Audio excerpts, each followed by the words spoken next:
Okay, so I don't know if you can see the sugar mill over there. This is just a one night stop. It's been raining, but it's lovely and warm. It's not as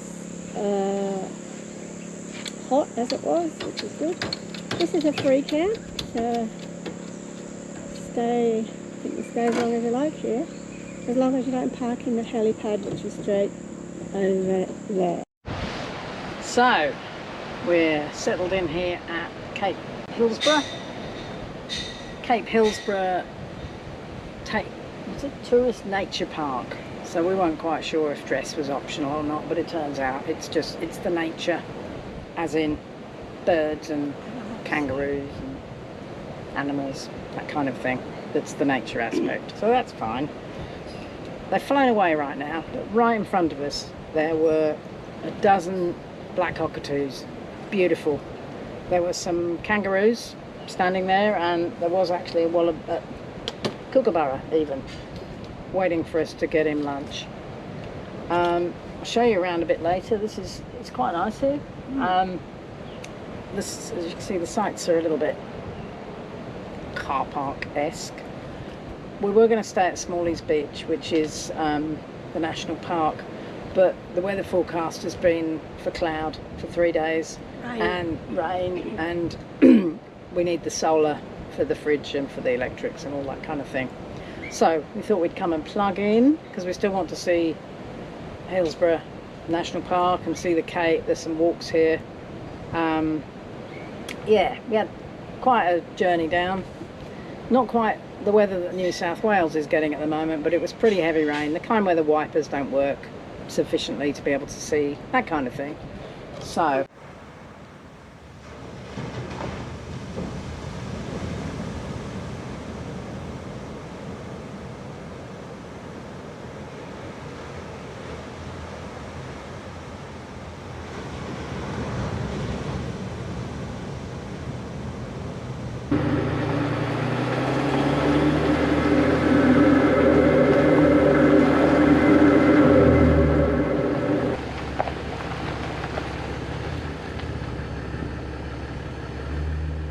Trail. I'm not sure how that's pronounced, but we'll see how it goes. Why? I think it's this way.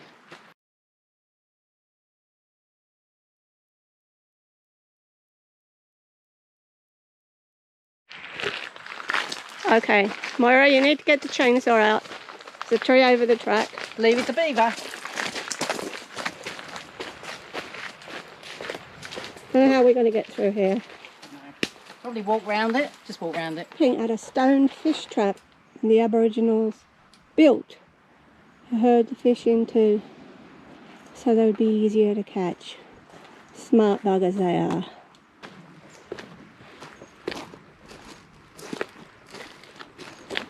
A fish trap.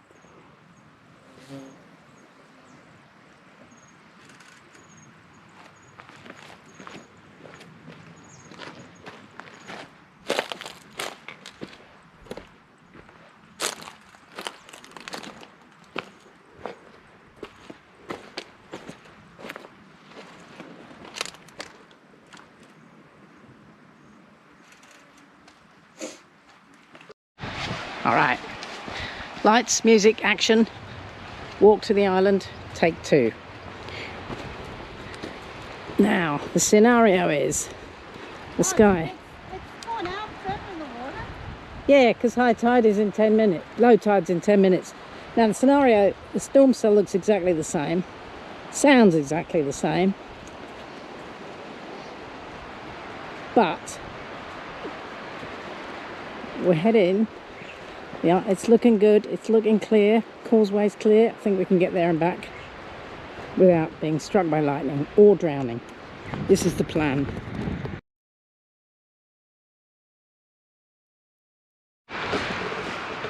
These volcanic rocks littering the beach are just absolutely stunning. What, babe? We don't have to go up over the rocks actually. No. Look at that. They're absolutely stunning.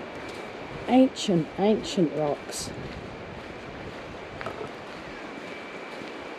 I've got my shoes dirty.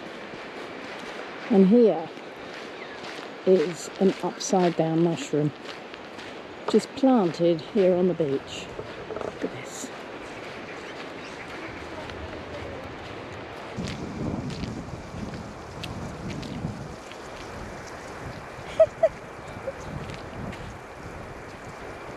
That's enough for a meal. Yeah. Okay. Alright, it's commuter hour.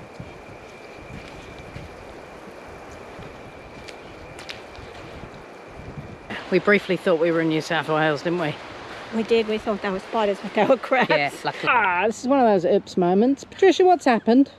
My foot got stuck in the mud. Oh, oh dear. Shoeless. Shoeless but happy. Stuck! This foot! This was a stunningly bad idea.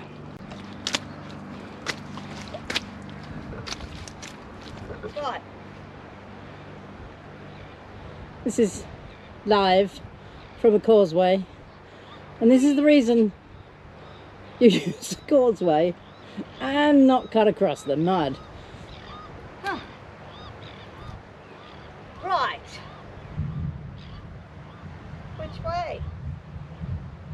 The socks seem to help it. It doesn't give it suction. Alright. Well done. Doing a marvellous job. The only thing is I don't want to stand on anything. No. Excellent. Oh! Oh! Oh, I did.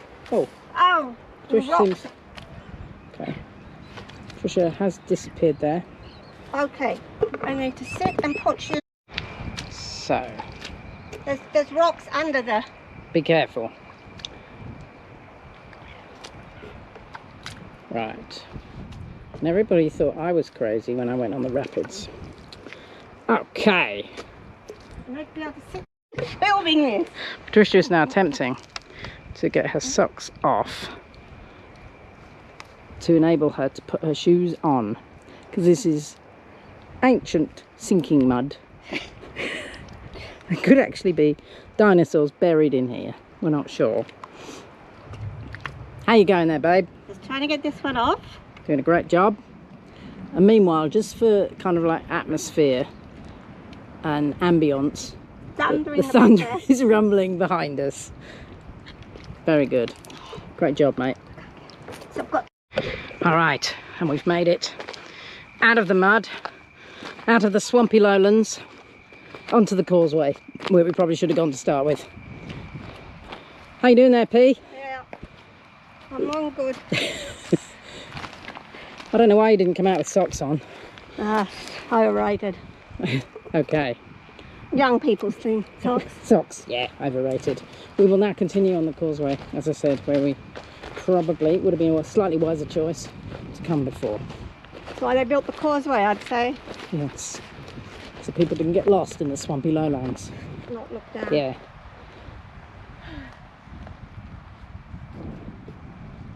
Beautiful, eh? Very nice. Worth every sock. Worth all the mud. Yes, lovely. Marlborough. There's P. Can't really see her. I'll come in here so you can see. Hello. So we're set up here at the back of a pub. In fact, a pub car park, really. So we don't have to drive home. $10 a night. Can't go wrong. Has got showers and an amenities block. But we've obviously got our own. So we're here. Very nice publican. We've had a couple of conversations. We're going to eat in there tonight. Apparently the meals are country pub size. There's the pub up there. Just up there. So Marlborough has a population of 149. So there's not many of those people out actually at the moment. It's fairly quiet on the streets. Oh, there's somebody.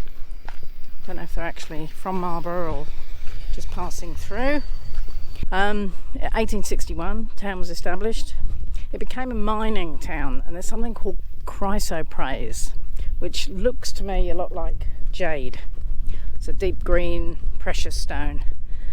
There is commentary that nobody actually has asked the indigenous people, the Darable people, if they can take the gems from the ground, and there's been a bit of argy-bargy about that, which is fair enough. So here is the museum,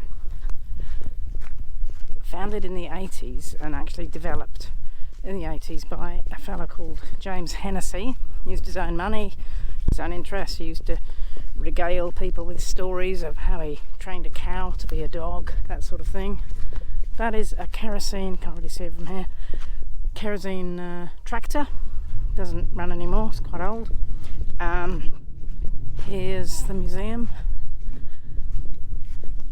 As I say, it does only relate to white history, but anyway.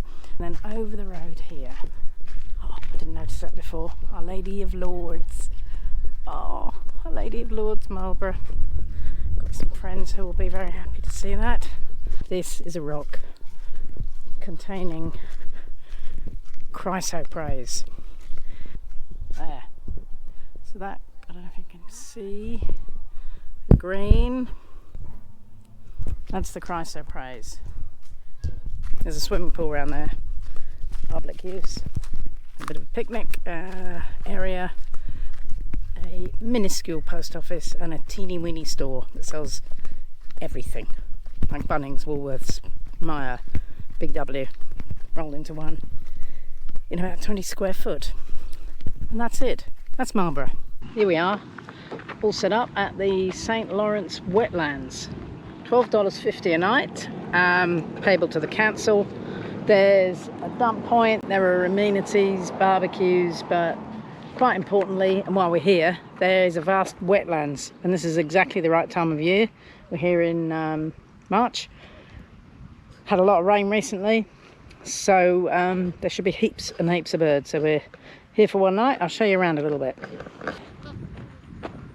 And over there, dozens and dozens of geese, gobbling, gabbling, gabbing, just generally chatting. Oh, there's a family crossing the road. I'll see if I can get that in shot.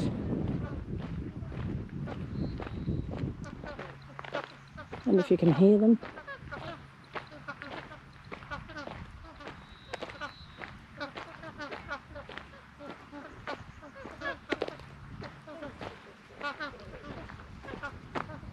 Oh, I hope I'm not scaring them.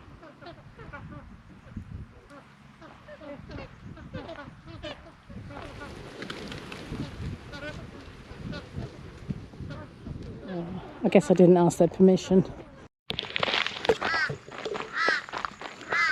So the path across the wetlands leads you to this little viewing platform, and there's a couple of lakes.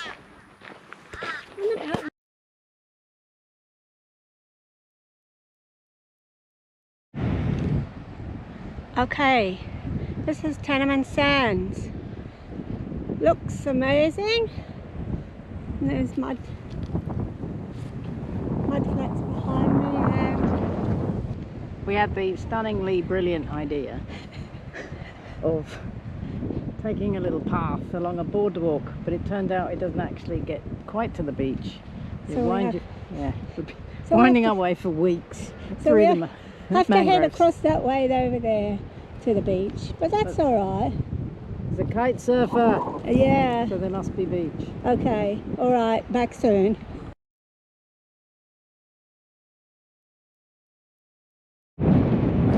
This is an absolutely beautiful part of the Capricorn coast. Absolutely gorgeous.